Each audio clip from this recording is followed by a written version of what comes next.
Welcome back everyone. Today we're in the vegetable garden again. You can see the beetroot here and the basil. The beetroot's actually looking really well. Getting a few decent sized ones down here. Some of them are still a little bit smaller, but all in all they're looking, yeah, see, a little one here. But altogether they're looking pretty good. Have a look over the back here. A little bit smaller, oh no, there you go. A few good ones there. So we'll leave them in for a few more weeks. Hopefully they get a bit bigger. The spinach is looking great. I've picked most of the leaves off it. You can see there's just like the vines now. And I've strung one up out here near this hanging basket that we made a few months ago. You can see it just on the string here. Just running it along here. So it grows like crazy. You can see even in here, I've like run one up along the roof here. Just grows like crazy. But the reason we're in here today is we're going to pull out the last of this silver beet, or rainbow chard. It's at the end of its life pretty much. And some of them are starting to fall over, and so what we'll do, we'll just clean them all out. We'll turn over this little section. The silver beet will give it all to the chooks. They'll love it. And we're going to get some snow peas and maybe even some broad beans in here. We'll see how much room there is when we clear it out. You can see the spring onions down here. They're growing pretty good. We got 7 out of 8. So that's not a bad success. And I actually have, believe it or not, cut these already once. They got to about 6 inches high and I cut them down and used them in some cooking. And these are some new ones coming up. So you can repeatedly cut them and they will continue to grow back. So I'll go ahead and I'll rip out all this silver beet, or rainbow chard actually, keep calling it silver beet. And we'll feed it to the chooks, see how they like it. Right, so the girls love this stuff. As you can see, they're looking a bit scruffy at the moment. The one at the back over there is missing its tail and everything. They are currently molting. So we haven't been getting too many eggs, and you can see there's feathers everywhere. The coop does need a good clean out, which will happen over the next couple of days. But they're loving these greens at the moment. Well, not this one. She never really cares about anything, this one. But we'll leave them enjoy it. We'll get back into the veggie garden and get planting. Okay, so there's the plants all ripped out. There's only about 5 or 6 plants there. We had all of that silver beet out of it. I've actually broken one of my spring onions, so I'll just go ahead after and give them a good clean cut and it'll grow back. But I've got in the garden bed here another one of these pipes, which is perfect for composting. So I'm just going to shake off the soil off the root system here and just push all of these in. And I'll try and push in as many as I can, because it will break down and feed the garden bed. So I'm going to go ahead and do this, and we'll come back, we'll clean up the soil here, turn it over, and we'll start planting. Okay, so this is what we're left to work with. This patch here, it's about 1/2 metre wide by 1/2 metre long. Now don't forget, we've got these tiny little spring onions here, along here. So right along the edge here, along this edge here, and probably along the back edge as well, I'll chuck in some snow peas so they can climb up the wire here. They climb all up the wire and support themselves. And I'm going to even try and squeeze in, just along the back here and maybe 1 or 2 here, the broad beans. So hopefully they don't smother each other too much and we can get a good crop out of them. Now back to this pipe. These are a fantastic idea. Really fantastic idea for the garden. I've put fish bones and everything in here. Chuck it all in there, squeeze it all in, close it up, and it just breaks down into the soil, and it's like having a miniature compost bin in the garden. It's not big enough that it causes problems, having too much stuff rotting in there, and it's not small enough that you don't see the benefit of it.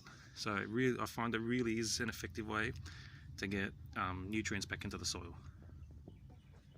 Alright, so I'll turn over the soil and we'll get the seeds in, see how many we can actually fit.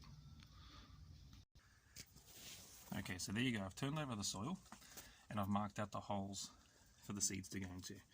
Now the broad beans, I've left them about 30 centimeters apart, just because they are big plants. You can't really see that one. But the snow peas, they're about 5 centimeters apart. And people will say, oh, that's too close together, they won't grow properly. I've done this countless times before, and it does work. You might not get every single one germinate, so even if you get every second one, it works perfectly fine. They will climb up the wire here, which I'll show you in a few weeks' time when they eventually do start growing. And you'll see they grow really well, and you get a really good crop out of them. So I'll go and get the seeds in the ground, we'll give it a good drink and see how it looks at the end. Alright, so there we go. All in the ground, all watered, ready to start growing for us. Good crop of basil coming through here.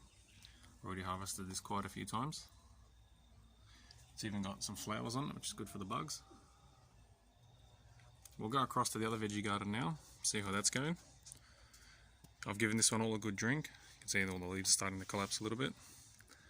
Yeah, we'll head over to the other one and we'll see what's going on in there. Okay, so here we are in the other veggie garden. You can see I've got quite a few radishes coming up. So I'll thin them out over the next couple of days. Got a few of the salad bowl lettuces, the green one and even the red one here. Another green one here. Again, I've got to thin them out just a little bit over the next few days. Here you can see some trunks where I've cut out the cos lettuces and harvested them. The other ones here you can see they've shot or bolted, but there's still quite a few edible leaves on these. Quite a few salads in there, which is good. And the cucumber. See, the cucumber's got a powdery mildew on it. It's killing a lot of the leaves, but we're still getting quite a few cucumbers on it. So there's one here, one there. There's a decent sized one here, which we'll probably harvest tonight or tomorrow, have with dinner. And even the strawberries at the back here are growing fantastic. There's a couple of strawberries that are ready. Oh, I just dropped that one. There we go. A couple of good strawberries ready to eat. There's probably a few more in there if I dig around and have a look. Yeah, so far this veggie garden has been a great success. See, all the clover hasn't really affected anything. I know it looks ugly, the powdery mildew, but it's not caused by the clover.